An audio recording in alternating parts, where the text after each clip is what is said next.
Okay, so, and I do apologize. I changed monitors, and my old monitor had tape on it, and it reminded me not to draw in a certain area, and I totally forgot about all that. So, yeah, when you go to the online version and watch this, be like, oh man, the guy's face is covering this crap. So, okay, so Bohr's model uses a fixed orbit theory. We will use this more simplistic theory. Where was I? Okay.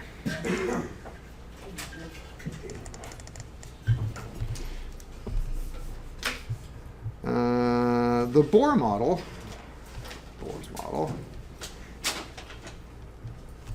model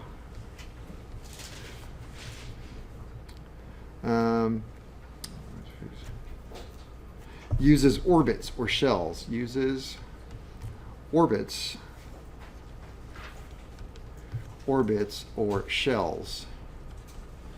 So when I say shells, it's like another word for an orbit. So they can be used interchangeably? Yes, but I'll just use shells, like shell 1, shell 2, shell 3. So in other words, like we have our atom, and here's the little nucleus. We'll just color it in. And so we have this shell right here. Well, that's orbit 1 or shell 1. And then we have another orbit that goes outside of that one, which would be shell number 2. And then we have another one out here, which is shell number 5. It's 5 if I could squeeze some more in there. So shell number 1, 2, 3.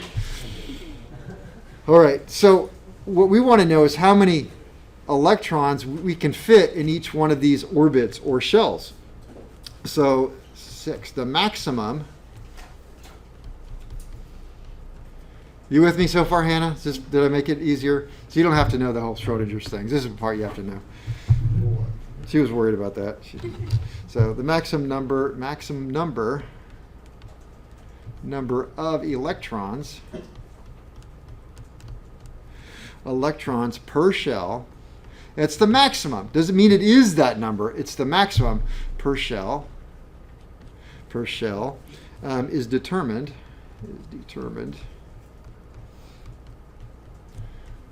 by the formula.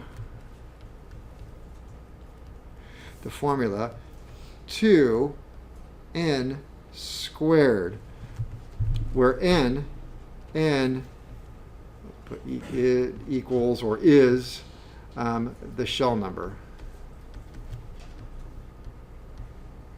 By the way, sometimes for number, because I'm an old guy now, apparently, I do that. That is not a hashtag. He's like, dude, why is he hashtagging this place? Hashtag number. No, it's like pound sign. All right, so for example, or not example, the first shell has how many?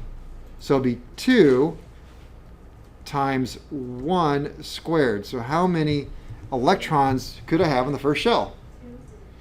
2, because 1 times 1 is 1 times 2 is 2. So that means the second shell would have how many? That would be 2 times 2 squared, which is 2 times 2 is 4 times 2 is 8. And the third would have 2 times 3 squared equals 18, because 3 squared is 9 times 2 is 18. So there's the formula, and go on and on and on. We can go up to the fourth. So you said they can have less than that, right? They can absolutely have less than that. So the fourth would have 2 times 4 squared equals 4 times 4 is? 32. No. 16 times? 32. He got so excited, just went over. Okay. Now I'll write this just so we make sure all clear. An atom does not have to be capitalized, does not necessarily fill up a ring, or fill up a shell before moving to the next. Moving to the next.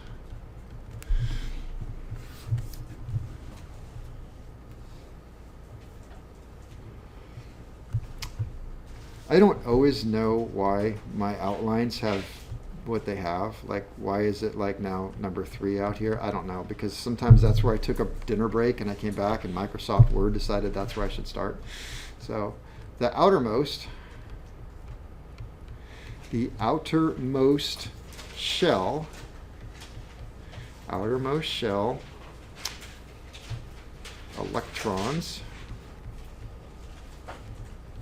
electrons are called the valence electrons. The valence, V-A-L-E-N-C-E, valence electrons. So in the same way I could say the valence ring, it would be the last ring. Let's put that here, valence ring, valence shell, called shell. Sometimes I call them rings, I shouldn't. Is the last shell, or the outermost shell.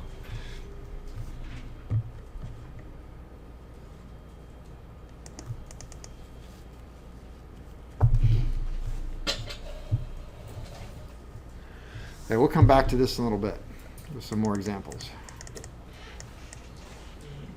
Okay, right there.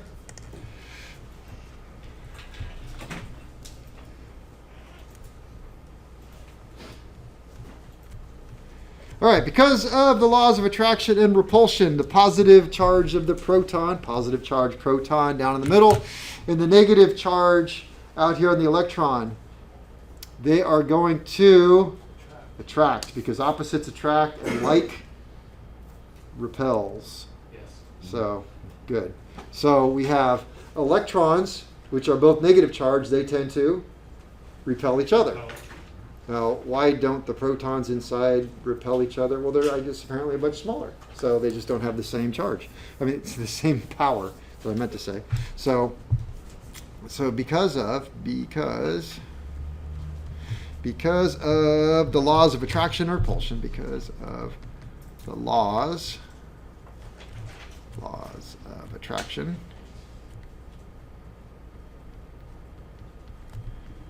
and repulsion,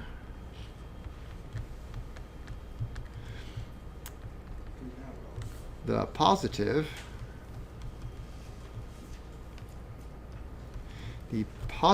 charged electrons, protons proton attracts the electron, which has what charge? Negative. But the orbital energy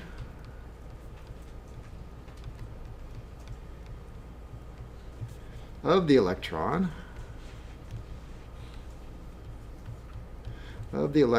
keeps oops, sorry, is that too far? Keeps it from being drawn to the proton, keeps it from being drawn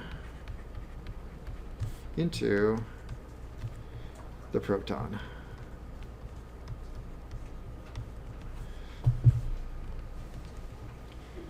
Right. If the number of electrons equals the number of protons,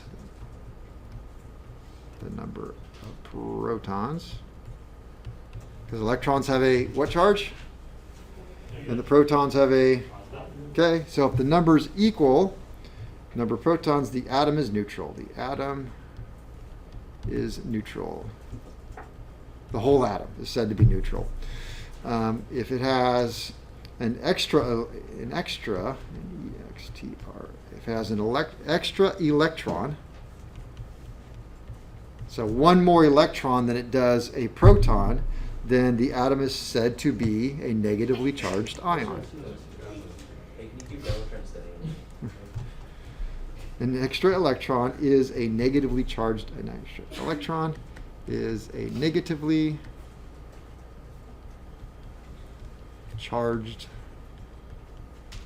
ion.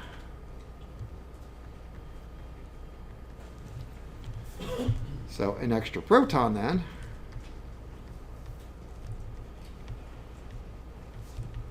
is a positively charged ion. Well, what if it doesn't have an extra proton, but it's deficient of one electron? That's the same thing. So you might hear it the other way around. It's like, well, it has an, so I said an extra proton. What if I say it's deficient an electron? Well, it's the same thing as having an extra proton. Or it has an extra proton. Well, it's deficient an electron. So I thought the amount of protons basically makes up what atom is. it does, but if you're just missing one, then they call it an ion.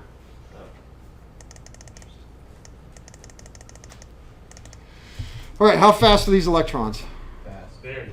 Very fast, super fast. 186,000 miles per second. Electrons move at about,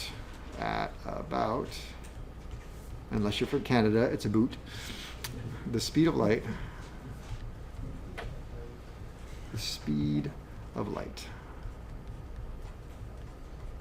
Which is, I just heard it, 186,000 miles per second. 1,000 miles per second.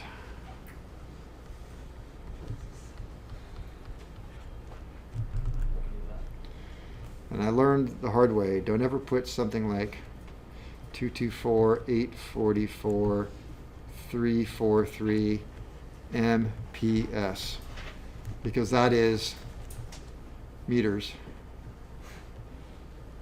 per second. But if you just put the M, it's like, well, is it mile or meters? And you got it. So. But we don't care about meters because that's just a made up thing. All right.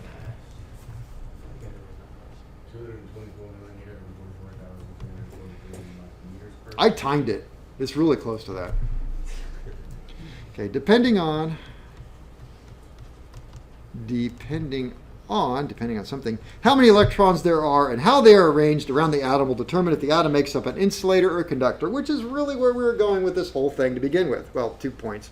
One, what is electricity, and whether something is an insulator or a conductor, which is all what this is about. So depending on how many electrons there are,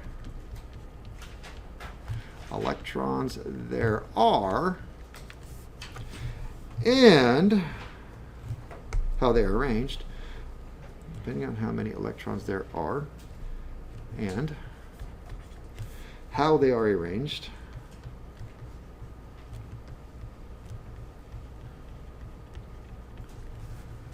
around the atom,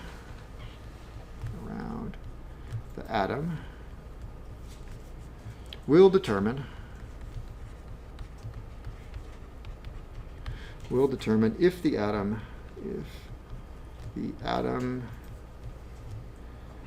makes up an insulator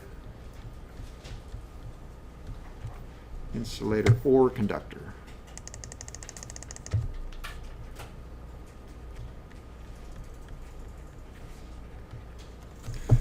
All right, what is an insulator? No, I mean, what is it in layman's terms? What is an insulator? Something that Protects against electricity. Protects against electricity. What's an example? Rubber.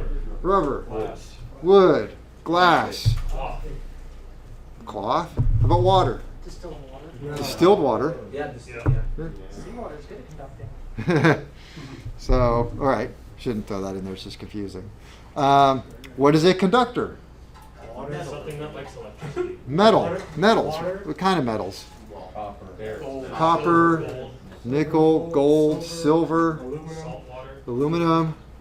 What about lead? Carbon? No. I never tried it. I don't know. It's not very Tungsten? Yeah. Okay. Lead acid. All right. Yeah. Just never tried pure lead as a conductor.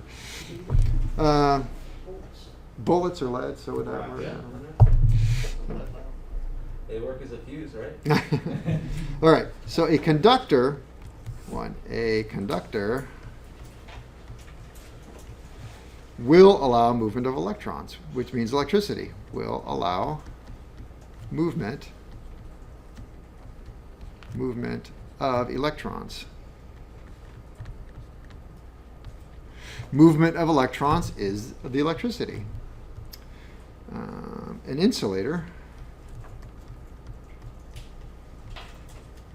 Insulator will prohibit. Means not allow. Will prohibit the flow of electrons.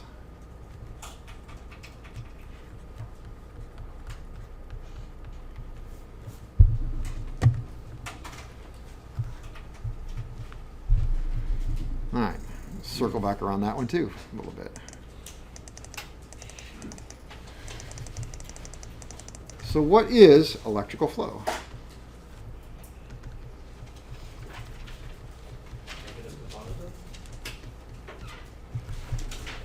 Well, as we just said, it is the movement of electrons from one atom to another. So electricity, or electrical flow,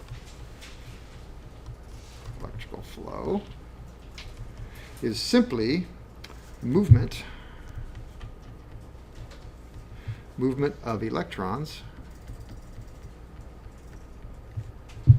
from one atom to another.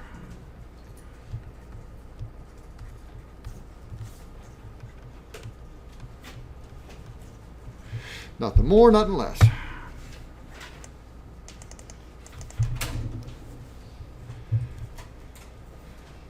I'll let you finish that, and I'll move over a little bit.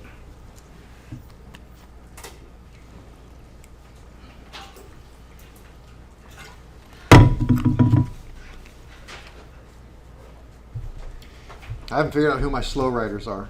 I watch my slow. No. Okay, I just kind of watch you then. You're my pace car. You good? Oh yeah, I'm set. Pace car's good. All right.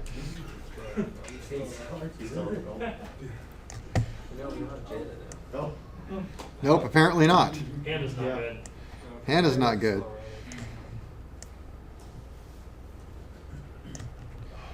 So maybe you're out. Hannah's the new pace car. We got two here. Could tell the story while Hannah's doing that. My little girl turned 15 this weekend. So she wanted to go out shooting. So I took her to the rifle range. And you have to understand, my daughter, who's 15, is only about that tall. And I don't have like a, pistol that really fits her well. So.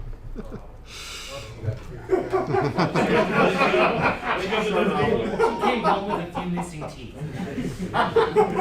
She put a hole in the roof. And she hit some of the tiles. What did you start her off with? 9. A 9. Yeah. I mean, hey, gotta start somewhere. Did you give her the AR? Huh? Yeah, she didn't like that one. That's the easiest. That's like the easiest one. Flat back. No, she thought I kicked too much. Like my What's the caliber? 223. Yeah, three. Well, bro. Okay, done? 7.62 and 22 Okay.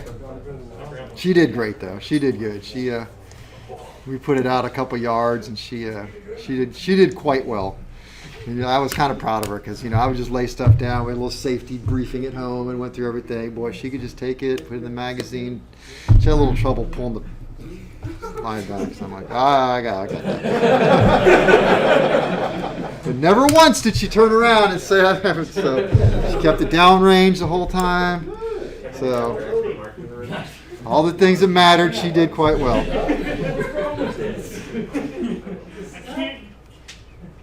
All right. The fundamental, we talked about this a little bit, the fundamental principle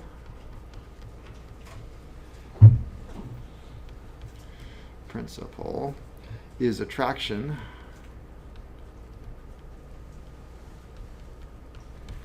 and repulsion. So without that, the whole thing falls apart. Unlike unlike charges attract.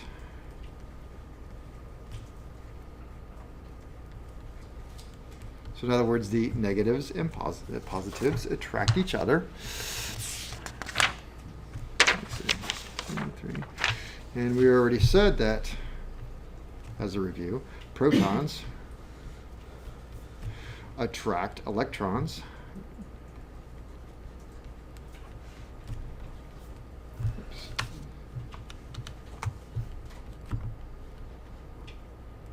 Attract electrons and create stability. Yes. This might be a stupid question, but do electrons then attract protons? Like, is it a Well, yeah, they would, but they don't move. Oh. So they kind of stay there in the nucleus, and because it's got the nougat stuff in there, and it's just, I'm making that up. Or is it because the electrons are moving so fast they don't have time to make that, right? Yeah, it's like, oh, never mind, he's already gone. So there's, I'll see you next time. okay, and so like charges repel. So that means electrons repel electrons.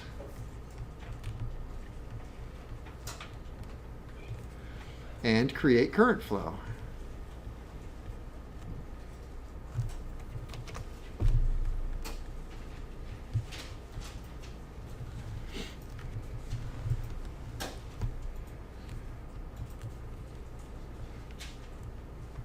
How much do they have? I wish I had an actual number on this. This is the only one I could find. If 2 electrons the size of a pea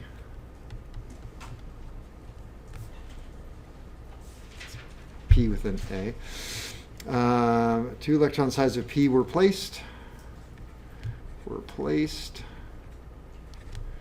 100 feet apart, which would be twice the length of this building. Apart, comma, they would repel with tons of force. With tons of force. I don't know how many tons.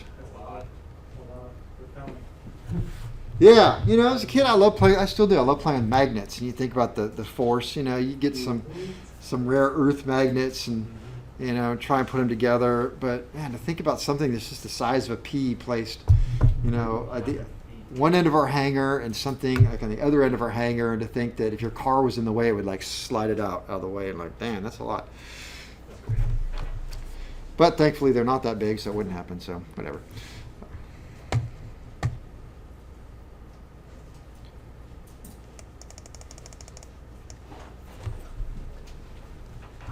So what we have, well, I gotta wait for Hannah to tell me when it's okay to move. Am I okay? Yeah. Okay. You don't mind being the pace car, do you? Through the magic of smooth draw. So if we had an atom, and we'll say, okay, here's our, we'll just make it a very simple one. We have our little negatively charged electrons. We have another atom over here with another little orbit and negative electrons, and so let's make this a very simplistic little thing. And so we'll do one more little center there with the orbit, a little negative. All right, so this is my wire, right? So we'll just kind of, it's all enlarged there so you can see it, because this is magic. There we go. So it's all enlarged so we can see all those electrons in there. And here we go. Now it's our wire. So we bring our wire down. We connect the wire to a battery, and we'll just use a regular battery like this right now. And we have a positive side and a negative side over there on the battery. So we'll connect that there, and then we bring this around, and we'll connect it there. So if like charges, what's funny, what's on my battery? Like charges repel and unlike attract, what is this negative electron going to want to do? Is it going to want to move this way or this way? A or B? All right. So it's got to move A because the positive is attracting, right? Pulling them. So it's pulling them. It says, hey, buddy, come on over here. We're having a party over here. Right? And this guy, well, he's just this is the grumpy old man over here. Get off my lawn. Right? So, all right. So, so it's trying to get rid of all the electrons. And so the electrons are definitely going to go this way and repel, and this one repels that one, and they move all the way through here going that way. Therefore, electricity flows from negative to positive. And that is the electron flow theory. I just think of that wire burning up. Electron flow theory. But of course, they didn't figure this out until, I forget when it was, like 1956 or something. Remember that, Harry? We were there. Harry and I were not there. We were sitting at home, eating our TV dinner. They don't know about TV dinners. Huh? Watching the honeymooners. Yeah. Live. Live. So that's before that, it was electricity was from positive to negative, and then they called that conventional flow theory.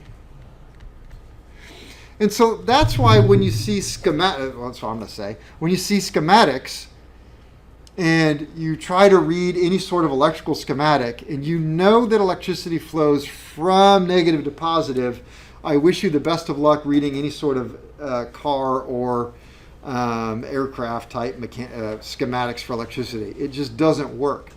And, well, it does. It's just very difficult. And the reason why I say it's very difficult is because if I had one, I would show you. But, it starts off with a battery, and then it goes to ground, and then it's going to go up, and it's going to go into all sorts of different components.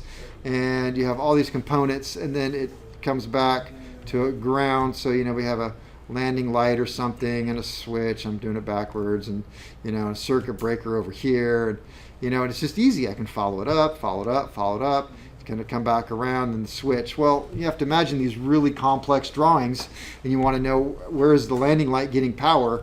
Well, it's very difficult it's kind of like some sort of weird maze because you're going to have all these different grounds all over the place going to all these different components, and you got to try and find out, well, it goes from this ground, from negative up here to, this one. No, wrong branch. Not wrong branch.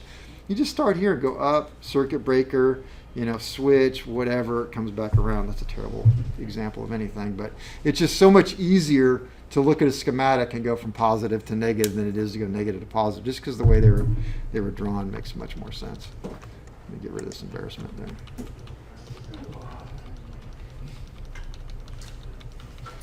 All right, where am I with my notes here? What's that? Conventional is much easier to read, but it's kind of the way it's written, but just know it goes the other way. Now, does it matter? No, it didn't matter before they figured it out. They just said, well, it flowed this way, and it worked. Now they say, no, actually it flows the other way. Well, it still works. So it's not until you get into digital electronic solid state stuff that would actually matter, and even then I think they kind of had it backwards for a very long time, and they're like, oh, well, wait a minute, it works this way. So, yeah. So conventional theory is in like a physics standpoint is wrong. Yeah. Wasn't it there's like always potential energy like staying on both sides until it closes?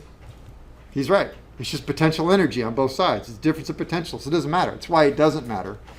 So, but you just got to know because it's on a test question. Yeah. So, a battery like the ones that we work with in class, they're 6-volt batteries. Yeah. Does voltage have something to do with how many electrons and protons are in the battery? How many protons? No, voltage is the pressure that it has. We'll get to that. Isn't that what The amp hour capacity has more to. Well, we'll get into that. I'll get off on a tangent. Okay, where was I? So direction of current flow. Is that where I left off with? Let me see. Yeah. So like a light circuit, if you're running it from positive to negative, so you had your resistors on the positive side, your light on the negative, you blow the light because it's coming from the negative? No, it'd be fine. Lights It doesn't lights matter aren't, which lights side of the don't. light you put the resistors on. Oh, he's gonna answer for me. It's okay. He'll be the teacher. The reason why it's going to ultimately matter how you wire stuff, since you asked, like why would an aircraft be wired with a battery going to ground? Why would on the positive side we come up and then put a circuit breaker and then go to a switch and then go to a light Yeah, I didn't think about that. and one. then go to ground? Well, the reason why is because when you have, I like what he said, you have potential on both sides. We just have a negative ground. Well, anybody have an MG? MG, British car, back in the 60s. They did it backwards. They had positive grounds. So you can do that. It just became the convention to do it this way. So these wires right here, if I make them in red, we call them hot. Well, they're only hot in comparison to the ground. So these wires only present a problem when they touch the airframe and start welding themselves to something. I could have just as easily drawn a circuit this way.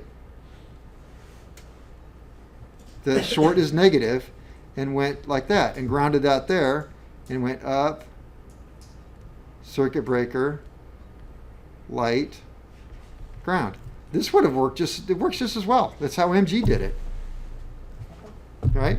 And there's not a problem connecting this positive right to the airframe at all. Only becomes a problem when you hook the negative up to it too. Then you have a problem. So the convention is to ground the negative and the positive goes around to the components. So for many, many years, they thought electricity would come out this way, go through the light and back and work its way around. Well, now they know it doesn't. It actually goes the other way. It goes this way. It doesn't matter. Let's see. So that's what we we're just talking about is, we'll make this C, direction of current flow. Direction of current flow. So does the ground that you connect something to have to be somewhat connected to like the ground of your power source? Not somewhat, completely and totally. So, because you know, like on a car or something, you're just like, oh, I'll just connect it to the frame. Like there's obviously Yes, ground to the ground frame is somewhere. always attached to You know what? It's hard for me to do that when you do that. So, You get what I'm saying? Like, no, you kind of interrupted. so, say you're It's connecting. nothing personal. So, like if you're connecting something under your car or Yeah. whatever, and you just drill a hole into the frame, connect to the ground, that's because somewhere on the car there's another ground that is connected to the battery? Yes. Okay. And so I've seen a lot of people, back in my day when you put big old, lights on your roll bar, people, it's a big light, I better get a really fat positive cable and run this big old fat positive cable up to light, turn on the light switch and it doesn't work, well, it's because it had rubber insulators. Well, I better run a ground wire. So get this little tiny ground wire and ground it. It's like, no, all the power really went from the battery. You have a short cable that goes to the frame. So all the power really went to there, traveled down the frame, up through the bolts, through the roll bar, all the way up and then to that little tiny wire and then into the, that one melts and then it gets to the positive, fat one, it finds its way back to the battery. In reality, that's what it's doing. Okay. Okay, that makes sense. So direction, electricity is the flow of electrons. Did I write that? Well, electricity is the flow of electrons. And they have the negative charge, right? Negative charge. Negative charge. So electrons repel. Electrons repel toward the positive, which is an electron deficient.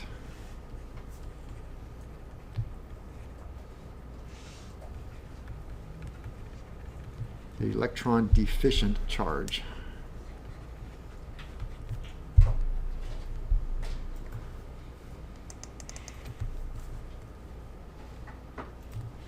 Therefore, Therefore, electricity flows from, let's scroll up a little bit, from negative to positive.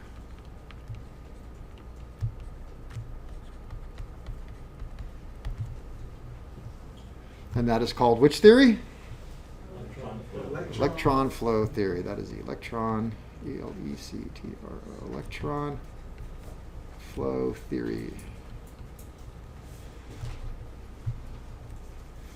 And then I'll put, that's 1, make this 2. Conventional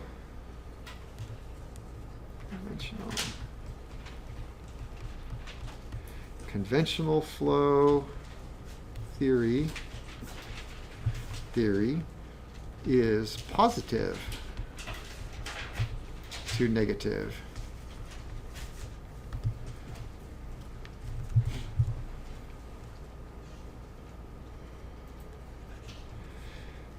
All right, 3 types of electrical properties.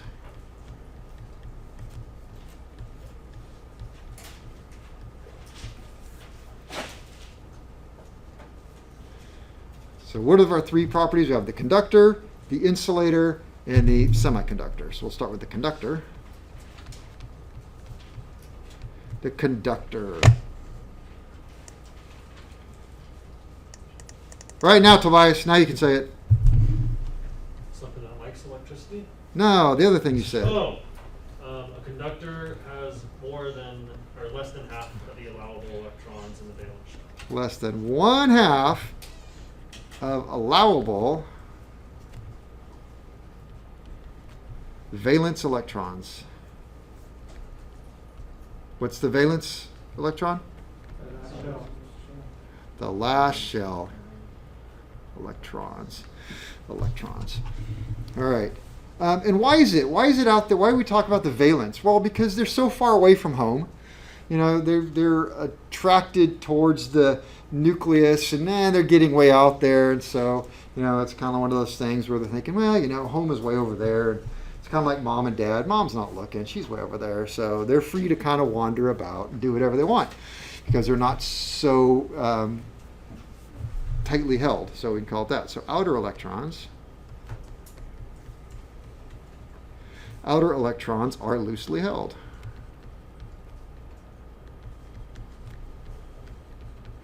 All right, so what are some examples of conductors? Copper, water. All right, so we have, we'll do it this way. So how about, we'll do the big 3. Copper. So if I were to look at copper, it has 29 electrons. So how many protons does it have? 29. How many neutrons? 29. You guys are good with math. Okay, they are arranged in the shells, in order of shells. I'll just do this. Shells, going from 1 out. So the first shell has 2. How many can it have? 2. Next shell can have how many? 8, and it has. Next shell can have how many? 18, and it does. And the next shell has? 1. So 29. So that's 18 plus 8 plus 2 plus 1 is 29. So that's how that works out. So we could look at silver. And the shells. It's arranged in 2, 8, 18. All right, looking good so far. How many can the next one have? 1, 2, 3, 4 times 4, 16 plus. Can have. You can have 32, right? It can have 32, but it only has 18. And then it has 1 way out there. So it goes all the way to the 5th shell with 1. So hey, that's an even better conductor, really. And then we have gold.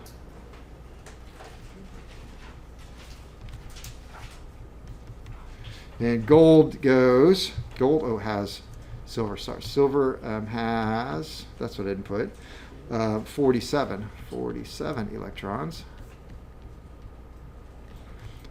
Gold has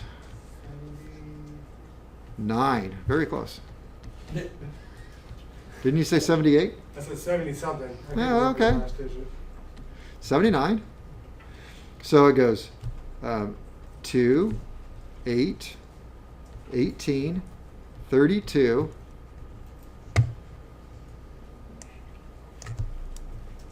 2, 8, 18, 32, back to 18, and 1. So 1, 2, 3, 4, 5, all the way out to the 6th shell. So those are pretty good insulators. I mean, sorry, that's, whoa, don't do that. I'm looking at insulator right here. I was going to talk about it, but so it makes good conductors. What is? Let me see. Why do we use? Oh, I should put aluminum on here. I just don't have it with me, because aircraft are made out of aluminum, a lot of them, and that's exactly what they use. Aluminum wire makes terrible wire. There are a lot of houses in the 70s are built with aluminum wire. A lot of airplanes had aluminum wire. And what is the problem with aluminum? Corrosion. Corrosion then becomes bad, and that creates resistance. Resistance creates heat. Heat creates fire. So that's bad. Silver. I hear silver is actually a better. I don't know if that's true. It is, it's just more expensive. Yeah. Well, better than gold, though. No. But the problem with silver is that it tarnishes. Gold does not. So that's why your real expensive connectors are gold. Which I actually read something the other day, by the way, that's kind of on that, you know, things you should never spend your money on. And one was gold-plated HDMI cables. Because it's digital. It's either a 1 or a 0. It's not like a 1.5 or a 2. It's like, it's right. Am I right on that? I don't know. It's what I read. The digital, it doesn't matter. It's either on or an off. It's how it sends a signal. So that's when you got in the, is that right here? The old analog stuff was different, but Makes sense. makes sense. I don't know. I like it because I don't spend a lot of money on HDMI cables anyway. So all right. Let me see. I think that's probably well, we can go just a little bit more. So, I said we will talk about insulators next. And that is insulator 1 has more than 1/2 of the allowable valence electrons.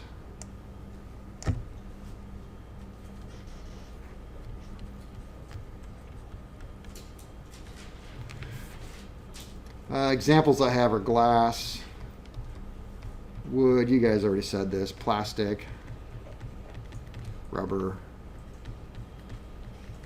I don't have the chemical makeup of those.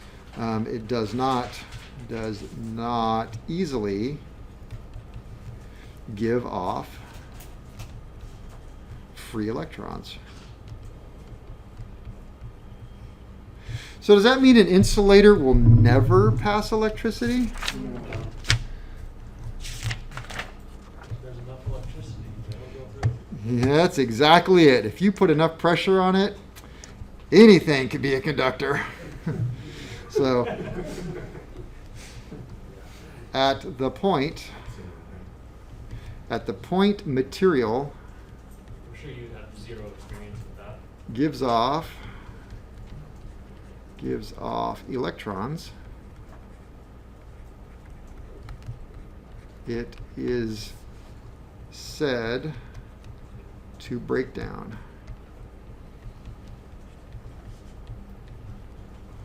And that's, break it down. Well, that's what that was all about, really. A lot of rappers or something like that, right?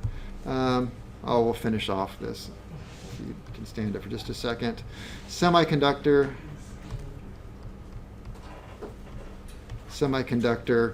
I have 2 points, and then you're done. It is in between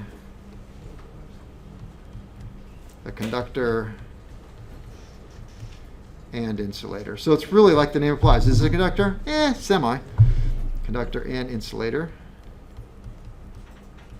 Insulator. And those are usually made out of germanium.